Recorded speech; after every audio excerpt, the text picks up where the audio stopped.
Physics chapter 5 ગતિના નિયમો એમાં આપણે ઉદાહરણના દાખલા જોઈએ. તો સૌથી પહેલું ઉદાહરણ એક્ઝામ્પલ 5.1 છે. એમાં 100 મીટર પર સેકન્ડ સ્ક્વેરના અચળ પ્રવેગથી બાહ્ય અવકાશમાં ગતિ કરતા એક નાના અવકાશયાનમાંથી એકાએક અવકાશ યાત્રી છૂટો પડે છે. અવકાશયાનની બહાર આવ્યા પછીની ક્ષણે તેનો પ્રવેગ કેટલો હશે? આપણે શું શોધવાનું છે? અહીંયા અચળ પ્રવેગ એ આપી દીધો છે, બરાબર, જે છે 100 મીટર પર સેકન્ડ સ્ક્વેર. હવે જ્યારે અવકાશમાં ગતિ કરે છે અવકાશયાન, ત્યારે એમાં અચાનક એક નાના અવકાશયાનમાંથી કોણ છૂટું પડે છે? અવકાશ યાત્રી છૂટો પડે છે. તો અવકાશ યાત્રી છૂટો પડે તે વખતે તે અવકાશ યાત્રીનો પ્રવેગ કેટલો હશે તેવું પૂછ્યું છે, બરાબર. તો હવે એ કેવી રીતે કરીશું? તો આ અવકાશયાન જે નાનું અવકાશયાન હોય કે મોટું અવકાશયાન છે, તો અવકાશયાન જે મૂકવામાં આવે તો એને ગુરુત્વ બળ લાગે કે ના લાગે? લાગે. તો સૌથી પહેલા આપણે લખી શકીએ કે જ્યારે કોઈક અવકાશ યાત્રી પર ગુરુત્વ બળ લગાડતા કોઈ તારા નજીકમાં નથી અને નાનું અવકાશયાન તેના પર અવગણ્ય ગુરુત્વાકર્ષણ બળ લગાડે છે. કોના પર? જે અવકાશમાં ગતિ કરે છે, તો એના ઉપર. કોના પર? અવકાશયાન તેના પર અવગણ્ય ગુરુત્વાકર્ષણ બળ લગાડે છે. માટે અવકાશયાનમાંથી બહાર નીકળતી વખતે તે અવકાશ યાત્રીનું કુલ બળ કેટલું હશે? કુલ બળ 0 થાય છે. માટે અવકાશ યાત્રીનું કુલ બળ જો F બરાબર 0 છે, માટે એ બી શું થઈ જાય? 0 થાય. તો આપણે થોડુંક લખી કાઢીએ કે અવકાશ યાત્રી પર ગુરુત્વ બળ કોઈ તારા નજીકમાં નથી અને નાનું અવકાશયાન તેના પર અવગણ્ય ગુરુત્વાકર્ષણ બળ લગાડે છે, બરાબર. તો હવે આ ગુરુત્વાકર્ષણ બળ લગાડે છે તો અવકાશયાનમાંથી બહાર નીકળતા તેનું કુલ બળ કેટલું થઈ જાય છે? 0 થઈ જાય છે. તો અવકાશયાનમાંથી બહાર નીકળતા કુલ બળ F બરાબર 0 થાય છે, બરાબર. તો F બરાબર 0 થાય છે. માટે ન્યૂટનની ગતિનો આપણે પહેલો નિયમ ભણી ગયા હતા. ન્યૂટનના પહેલા નિયમ મુજબ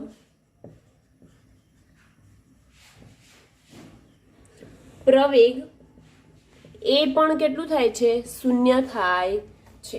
એટલે કે જે એક્ઝામ્પલ 1 હતું તેમાં અવકાશ યાત્રી છૂટો પડે તો એનો પ્રવેગ કેટલો છે? તો એ પ્રવેગ કેટલો આવે છે?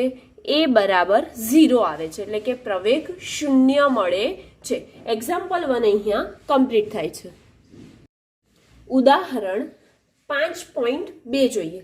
તો એ 5.2 આપણને શું કહે છે કે 0.04 kg દળ ધરાવતી અને 90 મીટર પર સેકન્ડની ઝડપથી ગતિ કરતી એક બુલેટ એક ભારે લાકડાના બ્લોકમાં પ્રવેશે છે અને 60 સેન્ટીમીટરનું અંતર કાપીને તે અટકી જાય છે. તો બ્લોક વડે બુલેટ પર સરેરાશ અવરોધક બળ કેટલું લાગે છે તે શોધવાનું છે. તો સૌથી પહેલા આપણને જે આપ્યું છે તે જોઈએ. તો શું આપ્યું છે? તો જે દળ છે, કોનું દળ આપ્યું છે? 0.04 kg દળ ધરાવતી બુલેટ છે, બરાબર.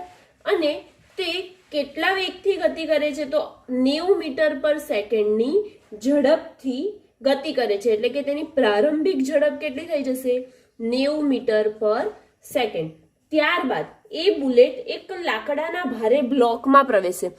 આ બ્લોક છે અને આ બુલેટ અહીંથી જાય છે, બરાબર. તો અહીંથી જાય છે તો જ્યારે એનો પ્રારંભિક વેગ અહીંયા હશે ત્યારે કેટલો થઈ ગયો છે? 90 મીટર પર સેકન્ડ. પછી શું થાય છે? આ જગ્યાએ બ્લોકમાં અંદર જતી રહે. અંદર બ્લોકમાં જતી રહે ત્યારે તેનો વેગ કેટલો થઈ જાય? સ્થિર થઈ જાય ને, અંદર જતી રહી એટલે. માટે 0 મીટર પર સેકન્ડ છે. હવે આ બ્લોકમાં જતી રહી પછી એનું અંતર કેટલું આપ્યું છે? બ્લોકમાં પ્રવેશે ત્યાં સુધીનું તેનું અંતર 60 સેન્ટીમીટર છે. હવે 60 સેન્ટીમીટર એટલે કે આપણે અંતર ડી બરાબર 60 સેન્ટીમીટર લખીએ. અહીં આપણી પાસે બધું મીટરમાં છે માટે આને પણ મીટરમાં ફેરવીએ તો 0.6 મીટર આવે છે. તો હવે આપણે તેનું શું શોધવાનું છે? બળ શોધવાનું છે. કયું બળ? અવરોધક બળ શોધવાનું છે, બરાબર. અવરોધક બળ કેટલું થાય? હવે આપણે શું કરીશું? સૌથી પહેલા આપણે જે અચળ પ્રવેગી ગતિ કરતા હોય છે એના માટે આપણે સમીકરણો ભણી ગયા, નિયમિત પ્રવેગી ગતિના સમીકરણ. તેમાં ત્રીજું સમીકરણ એટલે કે લાકડામાં ઘૂસેલી બુલેટ એ પ્રતિપ્રવેગી ગતિ કરે છે. પ્રતિપ્રવેગી ગતિ કરે છે એવું આપણને કેવી રીતે ખબર પડી? તો સૌથી જે પહેલા સ્ટાર્ટિંગ હતું, શું સ્ટાર્ટિંગ વેગ જે હતો એ કેટલો હતો? 90 મીટર પર સેકન્ડ હતો. પછી બ્લોકમાં અંદર જતી રહી તો બ્લોકમાં અંદર ગઈ ત્યારે એનો વેગ કેટલો થઈ ગયો? એ સ્થિર થઈ ગઈ માટે તેનો વેગ 0 મીટર પર સેકન્ડ થઈ ગયો. એટલે કે પ્રારંભિક વેગ એનો હોય અને અંતિમ વેગ 0 થતો હોય તો આ બંને શું થશે? પ્રતિપ્રવેગ. પ્રતિપ્રવેગ એટલે કે પ્રવેગ જે છે એ ઓછો થતો જાય, વેગ ઓછો થાય એને શું કહેવાય છે? પ્રતિપ્રવેગ કહેવાય. તો એ પ્રતિપ્રવેગ ગતિ કરે છે. હવે ન્યૂટનની જે નિયમિત પ્રવેગી ગતિનો ત્રીજો સમીકરણ છે શું છે? v² - u² = 2ad, બરાબર. તો v² શું છે? 0 છે. u² શું છે? તો u 90² 2 ઇન્ટુ એ આપણને આપ્યું છે શું? ના, એ આપણને નથી આપ્યું તો એ એમને એમ રાખીએ. ડી કેટલું આપ્યું છે? 0.6 મીટર. તેથી 90 વર્ગ કેટલો થઈ જશે? 9 × 9 = 81 અને આ 2 0 અપોન આ બધું ક્યાં આવશે? અપોનમાં આવશે ને, કેમ કે આપણે તો શું શોધવાનું છે? એ શોધવાનું. તો એને કરતા બનાવ્યો, આ બધું છેદમાં આવ્યું તો 2 × 0.6. હવે આનું આપણે સાદું રૂપ આપીએ તો શું આવે છે? એ બરાબર -8100 ભાગ્યા 2 × 0.6 કરીએ તો જવાબ આવે છે -6750 મીટર પર સેકન્ડ સ્ક્વેર. આ આપણો શું આવી ગયો? પ્રવેગ આવી ગયો. જે ગોળીનો પ્રવેગ, બુલેટનો પ્રવેગ હતો તે આવ્યો. પણ આપણને તો શું કીધું છે? બળ શોધવાનું છે ને. તો બળનું સૂત્ર શું થાય આપણે જાણીએ. ન્યૂટનના બીજા નિયમે આપ્યું હતું.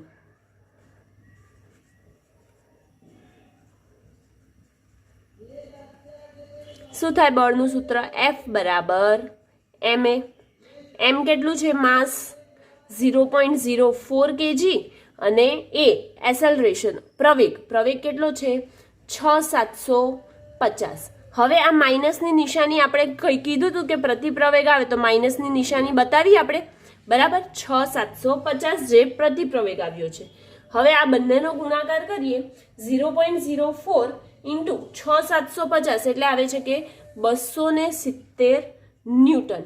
હવે એને લાગતું અવરોધક બળ આપણે અહીંયા શોધી લીધું. F બરાબર 270 ન્યૂટન. ઓકે, એટલે કે એક્ઝામ્પલ 2 અહીંયા કમ્પ્લીટ થાય છે. ઉદાહરણ 5.3 જોઈએ છે. તેમાં m દળના પદાર્થની ગતિ y બરાબર ut + 1/2 gt² આપી છે. તો gt² તરીકે વર્ણવાય છે. તો પદાર્થનું લાગતું બળ F બરાબર કેટલું? આપણને શું આપ્યું છે? m દળનો પદાર્થ છે, તે પદાર્થની ગતિ આપી દીધી છે. તો ત્યારે તેના પર લાગતું બળ કેટલું હશે તે શોધવાનું છે. તો સૌથી પહેલા આપણને આ કયું સમીકરણ આપ્યું છે પદાર્થની ગતિ માટેનું y બરાબર ut પ્લસ 1/2 gt સ્ક્વેર, જે નિયમિત પ્રવેગી ગતિના સમીકરણો ભણ્યા હતા તેનું સમીકરણ બીજા નંબરનું છે. તો હવે આ જે સમીકરણ છે તેને હું ધારો કે 1 નંબર આપી દઉં છું, બરાબર. તો એને લખી આપણે સમીકરણ 1 નું વિકલન કરતા. હવે આનું વિકલન કરીએ તો મેં તમને જે થર્ડ ચેપ્ટરમાં વિકલન બતાવ્યું હતું તે જ મુજબ કેવી રીતે, તો d/dx અને x⁻n એની પાવર હોય તો શું થાય છે કે એક ઘાત, આ જે ઘાત છે એ ક્યાં આવે, આગળ આવે, અને એક ઘાત ઓછી થાય છે, બરાબર. આ વિકલનનું સૂત્ર છે.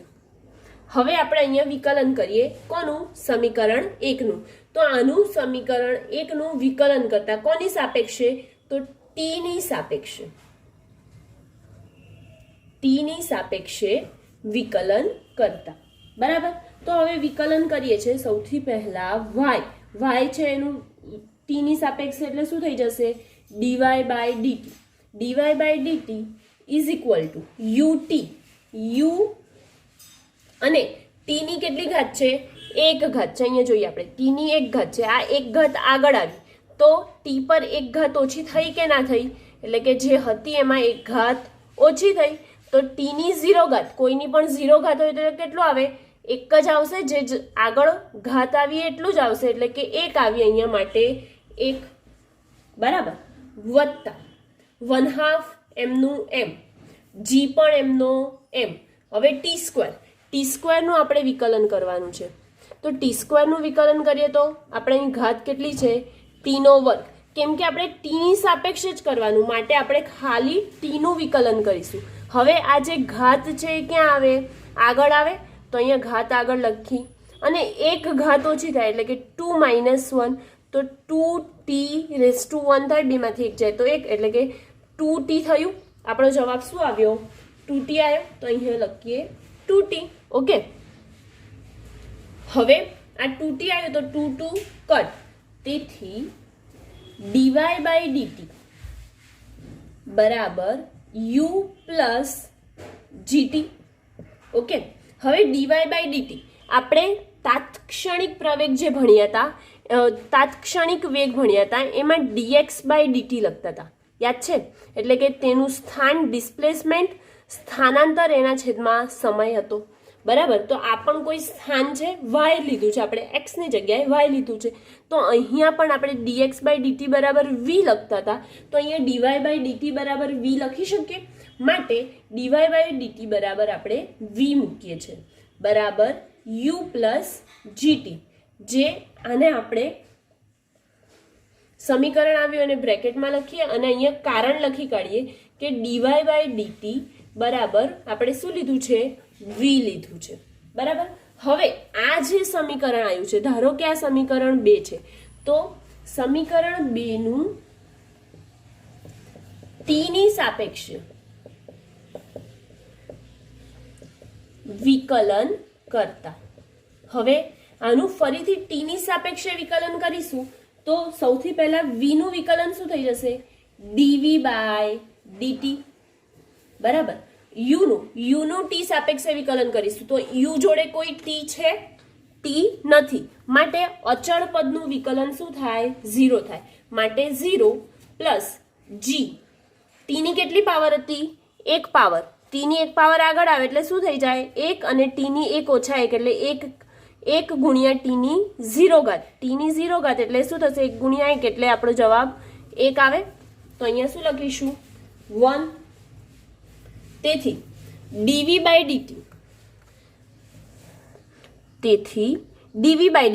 dv/dt આપણે શું લખતા હતા, dv/dt આપણે શું લખતા હતા, પ્રવેગ. dv/dt બરાબર પ્રવેગ થાય, જે વેગમાં થતો ફેરફાર એના છેદમાં લાગતો સમય. dv/dt બરાબર પ્રવેગ. તો અહીંયા પ્રવેગ એ મૂકીશું, બરાબર 0 વત્તા g ગુણ્યા g એટલે શું થઈ જશે, a બરાબર g. હવે આપણે જાણીએ છીએ કે ન્યૂટનની ગતિના બીજા નિયમ મુજબ બળ બરાબર શું થાય, F બરાબર ma થાય. ઓકે. તો તો આપણું શું આવ્યું? એ બરાબર શું આવ્યું? જી આવ્યું. તેથી એફ બરાબર mg મૂકી શકીએ, જે ગુરુત્વાકર્ષણનું અસર હેઠળ પ્રવેગી કરતા કણનું સમીકરણ છે. ગુરુત્વાકર્ષણ બળની અસર હેઠળ જે પ્રવેગી ગતિ કરે છે તે કણનું સમીકરણ છે. ઓકે, અને આ સમીકરણમાં સ્થાન ક્યાં છે? વાય અક્ષ પર છે, એટલે કે અહીંયા વાય આમ આપ્યો છે, તેનું સ્થાન એટલે કે પોઝિશન વાય આમ પર છે. ઓકે, એટલે કે જે એક્ઝામ્પલ 5.3 છે એ અહીંયા કમ્પ્લીટ થાય છે. ઉદાહરણ 5.4 છે. એક બેટ્સમેન બોલને તેની 12 મીટર પર સેકન્ડની પ્રારંભિક ઝડપને બદલ્યા સિવાય સીધો બોલરની દિશામાં પાછો ફટકારે છે. જો બોલનો દળ 0.15 kg હોય તો બોલ પર લાગતો આઘાત શોધો. તો સૌથી પહેલા અહીં શું આપ્યું છે? તો બોલની જે ઝડપ છે, બેટ્સમેન ફેંકે તે વખતની ઝડપ છે, પરંતુ આપણને પ્રારંભિક ઝડપ નથી આપી. તો સૌથી પહેલા જે બેટ્સમેન બોલને ફેંકે છે, એટલે કે બેટ્સમેન બોલને ફટકારે છે, તે વખતની ઝડપ v બરાબર કેટલી આપી છે? 12 મીટર પર સેકન્ડ. અને પ્રારંભિક ઝડપને બદલ્યા સિવાય તે ફેંકે છે એવું કીધું. જો પ્રશ્નમાં શું કીધું કે પ્રારંભિક ઝડપને બદલ્યા સિવાય તે પાછો ફેંકે છે, એટલે કે તેની જે પ્રારંભિક ઝડપ હતી એ પણ કેટલી થશે? 12 મીટર પર સેકન્ડ થશે. પરંતુ બંનેની દિશા એકબીજાથી કેવી છે?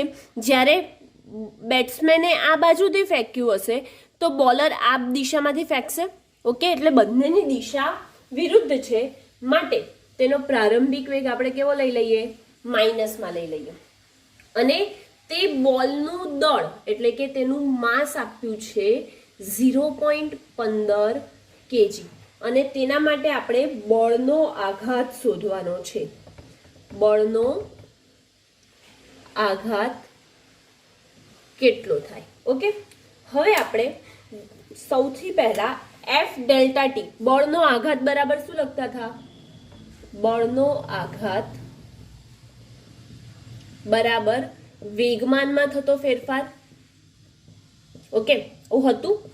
તો જે વેગમાનમાં થતો ફેરફાર હતો બળના આઘાતને, એટલે કે જે બોલ ફટકારે અથવા તો જે પણ કઈ ક્રિયા કરે ત્યારે લાગતું બળ અને તેના માટે લાગતો સમય ડેલ્ટા ટી. આઘાત એટલે કે આઘાત લાગવા માટે તેને જે સમય લાગે છે તે તેના ગુણાકારમાં. એના બરાબર શું થતું હતું? વેગમાનમાં થતો ફેરફાર પી. બરાબર, તો પી બરાબર એમ ડેલ્ટા એફ ડેલ્ટા ટી લખતા હતા. તો હવે આમાં પી ની કિંમત મૂકીએ. આ બળનો આઘાત જ છે, તો અહીંયા ફરીથી બળનો આઘાત એવું જ લખી કાઢીએ શબ્દોમાં. તો એની જગ્યાએ પી લખીએ. પી બરાબર એમ ડેલ્ટા વી થાય. પી બરાબર એમવી આપણે ભણી ગયા વેગમાનનું સૂત્ર. બરાબર, તો પી બરાબર એમવી ભણી ગયા. વી શું છે? વેગ છે. વેગ જે પ્રારંભિક અને અંતિમ અહીંયા બંને છે, માટે આપણે વેગનો તફાવત લીધો છે. તેથી એમ ડેલ્ટા વી શું થઈ જશે? વી માઇનસ v0. એમ વી કેટલા છે? 12 છે, તો 12 મૂકો. v0 કેટલા છે? -12 છે, તો -12 મૂકો. ઓકે, એમ આપણને દળ આપ્યું છે, એમ કેટલું છે? 0.15. તેથી 0.15 ગુણ્યા 12 વત્તા ઓછા વત્તા 12, 12 ને 12 24. 0.15 ગુણ્યા 24 કરીએ તો કેટલું આવે છે આપણો? 3.6 ન્યૂટન સેકન્ડ આવે છે. 3.6 ન્યૂટન સેકન્ડ આવ્યો. હવે આ જે છે તે કઈ દિશામાં ગયો? તો બળના આઘાતની દિશા બેટ્સમેનથી બોલર તરફની છે. અહીં લખી શકીએ કે બળના આઘાતની દિશા બેટ્સમેનથી બોલર તરફની છે. આ કેવી રીતે આવું થયું? તો જે બોલર હતો તે પ્રારંભિકમાં પહેલા બોલ ફેંક્યો તો બેટ્સમેને ફટકાર્યું ને, એટલે કે અહીં ફટકાર્યું તે વખતે તેને શું લાગ્યું? જે બળથી લાગ્યું, અને તેના માટે જે સમય લાગ્યો એને શું કહીએ છીએ આપણે? બળનો આઘાત. અને બળનો આઘાત કઈ દિશામાં આવ્યો? બેટ્સમેનથી બોલર તરફ, એટલે કે સામે એની એ જ દિશામાં પાછો જવા દીધો હતો, માટે બેટ્સમેનથી બોલર તરફ આવ્યો. એટલે કે એક્ઝામ્પલ 5.4 છે એ અહીંયા કમ્પ્લીટ થાય છે. ઉદાહરણ 5.5, તેમાં આપણને આ આકૃતિ આપી દીધી છે. તે આકૃતિમાં બે આકૃતિ આપી છે. પહેલા આપણે કેસ 1 એટલે કે આકૃતિ 1 માટે જોઈ લઈશું. બરાબર? તો આકૃતિમાં દર્શાવ્યા મુજબ એક સમાન બિલિયર્ડ બોલ એક દ્રઢ દિવાલ પર સમાન ઝડપથી પણ જુદા જુદા કોણે અથડાઈને ઝડપમાં કોઈ ફેરફાર વિના પરાવર્તન પામે છે. પરાવર્તન બીજા કેસમાં, એટલે કે અહીંયાથી જાય છે અને પાછો આ બાજુ આવે છે. તો સૌથી પહેલા માટે શું કીધું? કે દરેક બોલને લીધે દિવાલ પર લાગતા બળની દિશા કઈ હશે, અને બીજું તો દિવાલ વડે બંને બોલ પર લગાડેલા આઘાતના માનનો ગુણોત્તર કેટલો હશે. આ બે વસ્તુ શોધવાની છે. હવે બોલ જે છે તે ક્યાં જાય છે? અહીંયાથી, એટલે કે આગળથી આપણે દિવાલ પર ફેંકીએ છીએ. દિવાલ પર ફેંકીએ છીએ ત્યારે પછી પાછો સામે જ દિવાલ પર આવે છે. માટે આપણે જોઈ શકીએ કે અહીંયાથી દિવાલ પર ફેંકે ત્યારે પ્રારંભિક વેગ છે, અને તેનાથી વિરુદ્ધ દિશામાં આવે છે ત્યારે તેનો અંતિમ વેગ છે. તો અંતિમ વેગ એટલે કે વિરુદ્ધ દિશામાં છે, માટે આપણે શેની નિશાની કરીશું? માઇનસની. અને બોલ જે છે એ કયા અક્ષ પર જાય છે? માત્ર એક્સ અક્ષ પર જ જાય છે. વાય અક્ષ પર કોઈ ગતિ કરતો નથી. તો અહીંયા આપણે સૌથી પહેલા આકૃતિ એ માટે અથવા તો કિસ્સા એ માટે જોઈએ છે. એમાં ધારો કે દરેક બોલની દિવાલ સાથે સંઘાત પહેલાની અને પછીની ઝડપ કેટલી છે? એટલી જ ઝડપથી આવે છે. એટલે કે દિવાલ સાથેની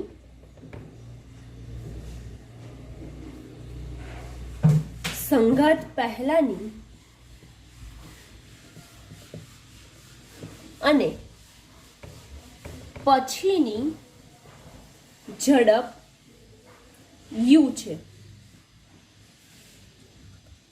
અને તેનું દળ m છે. હવે સંઘાત પહેલા તે +x દિશામાં જતો હશે, તો સંઘાત પછી તે ક્યાં આવે છે? -x દિશામાં આવે છે. માટે આપણે અહીંયા લખીશું કે બળનો આઘાત બરાબર જે હમણાં આના પહેલા જોયું તે એક્ઝામ્પલ 4 માં જોયું. બળનો આઘાત બરાબર શું થતો હતો?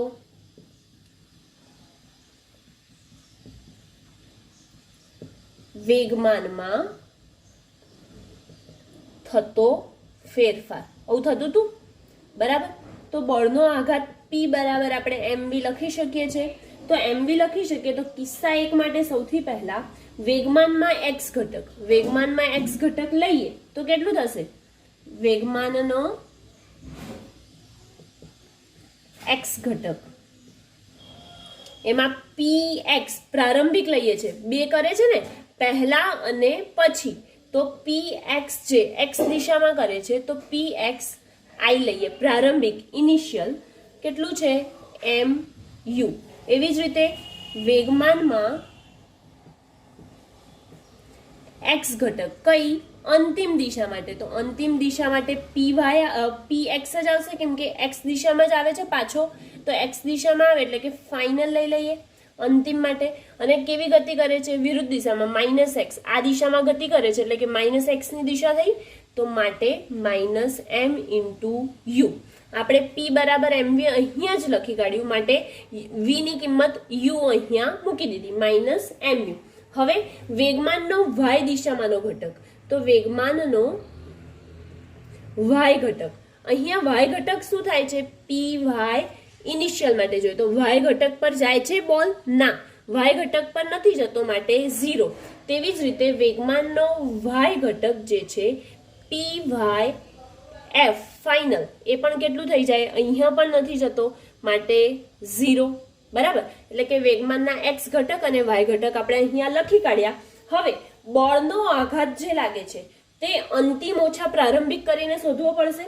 તો અહીંયા લખીએ કે બળનો આઘાત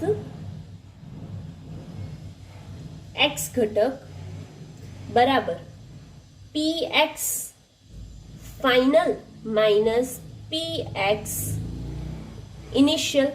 px ફાઇનલ કેટલું છે? -m ઇન્ટુ u છે અને px ઇનિશિયલ કેટલું છે?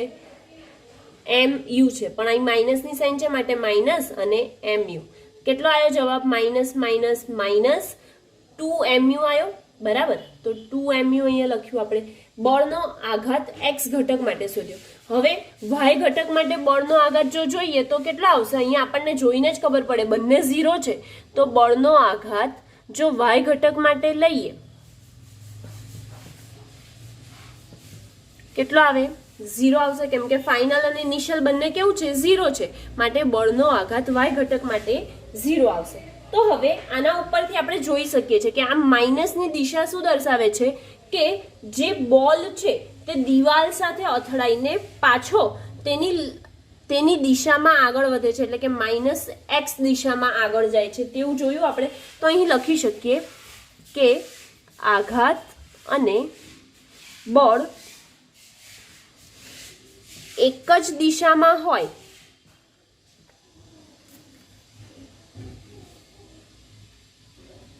છે, તેથી દિવાલ વડે બોલ પર લાગતું બળ દિવાલને લંબ ઋણ દિશામાં છે. કેવી રીતે? આ દિવાલ છે, દિવાલને લંબ લાગતું ઋણ દિશામાં છે, દિવાલ સાથે અથડાયો, દિવાલથી પાછો આમ ગયો, એટલે કે -2mu આવ્યો, ઋણ દિશા છે માટે. હવે આપણે કિસ્સા 2 માટે ચર્ચા કરીશું. કિસ્સા A માટે બળનો આઘાત -2mu આવ્યો હતો. હવે કિસ્સા B ની ચર્ચા કરીએ. તો કિસ્સા 2 માટે આપણને અહીંયા આકૃતિ આપી છે. બરાબર, આ આકૃતિમાં શું આપણને જોવાય છે કે આ બોલ છે, બોલનો પ્રારંભિક વેગ u છે, એ દિવાલ સાથે અથડાય છે અને 30 ડિગ્રીનો ખૂણો બનાવીને પછી પાછો દિવાલથી દૂર જાય છે અને એ વખતે તેનો ખૂણો 30 ડિગ્રી જ બને છે, પરંતુ તે આગળ તરફ એટલે કે દિવાલને અથડાઈને સામેની તરફ જાય છે. આટલું આપણે જોયું. બરાબર, હવે જે ગતિ કરે છે બોલ અહીંયાથી સ્ટાર્ટ કરીને જો એની ગતિ લંબાઈએ તો આ દિશામાં ગતિ કરે, એટલે કે અહીંયાથી આવે છે તો આ દિશામાં આપણે આ આલેખમાં જોઈએ તો આ દિશામાં ગતિ કરે, એટલે કે આ પહેલું ચરણ થયું, આ બીજું ચરણ થયું, આ ત્રીજું ચરણ અને આ ચોથા ચરણમાં આવી ગયો બોલ. તો ચોથા ચરણમાં આવી ગયો તો વેગમાન બરાબર આપણે જાણીએ કેટલું થાય? વેગમાન બરાબર p બરાબર mv થાય.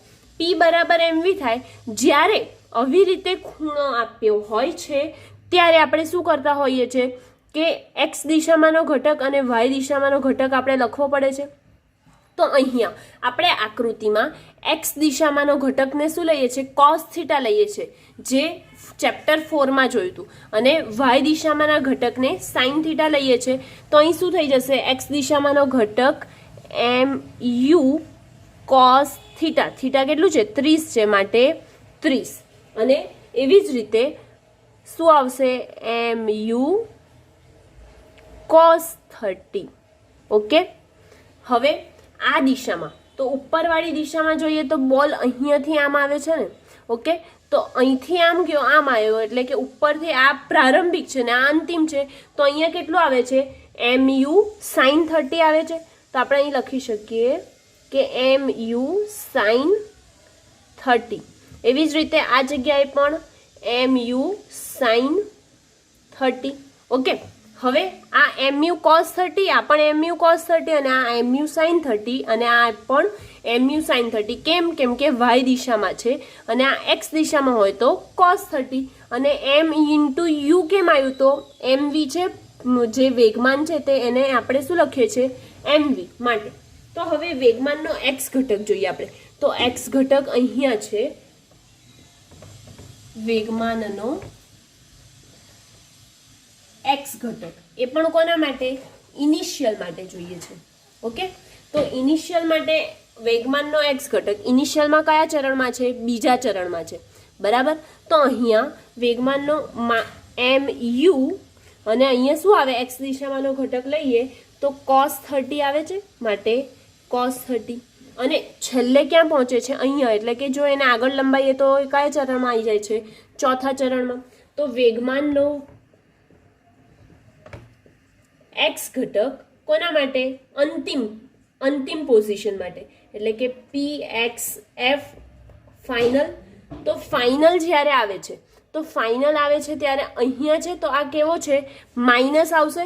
કેમ? કેમ કે અથડાઈને પાછો આમ આવે છે અને અહીંયા આપણને માઇનસ દિશા છે, તો -MU cos 30.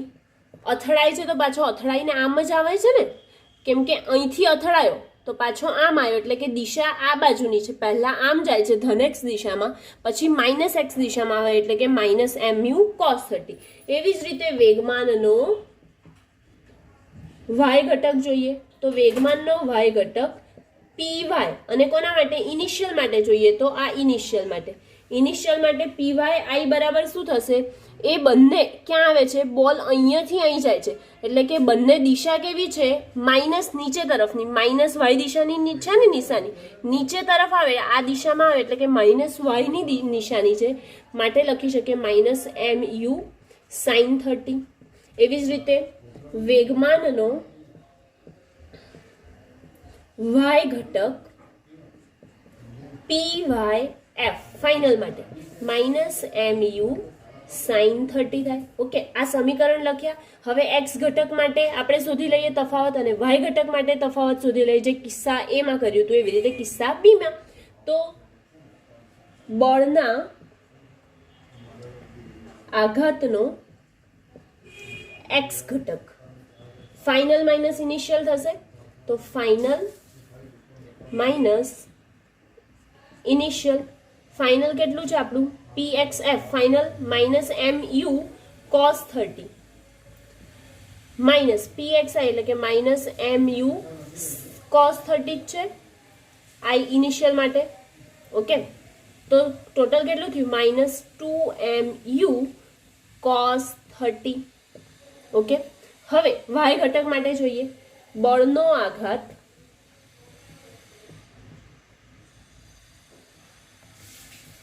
y ઘટક માટે, તો y ઘટક માટે PYI ઇનિશિયલ, PYF અને PYI થશે. તો PYF શું છે આપણું? -MU sin 30. અને આ કેટલું છે?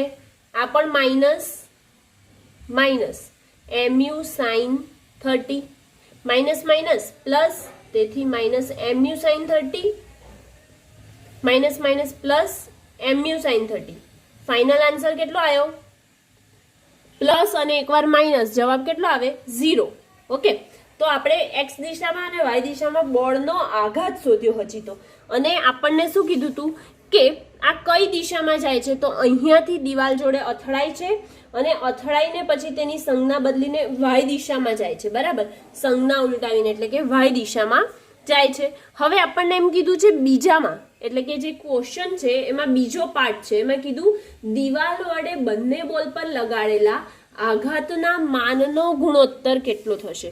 તો આઘાતના માનનો ગુણોત્તર એટલે કે આ બીજા પોઈન્ટ માટે આપણે જોઈએ તો A અને B નો ગુણોત્તર લેવો પડશે. કિસ્સા A નો અને કિસ્સા B નો ગુણોત્તર. તો કિસ્સા A માં બળનો આઘાત કેટલો આવ્યો હતો? -2MU આવ્યો હતો, એટલે કે ગુણોત્તર બરાબર A માટે -2MU અને B માટે કેટલો આવ્યો છે? -2MU cos 30. Okay, -2MU cancel.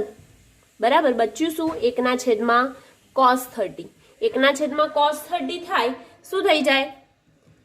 cos 30 ની વેલ્યુ ત્રિકોણમિતિમાં ભણી ગયા, √3/2.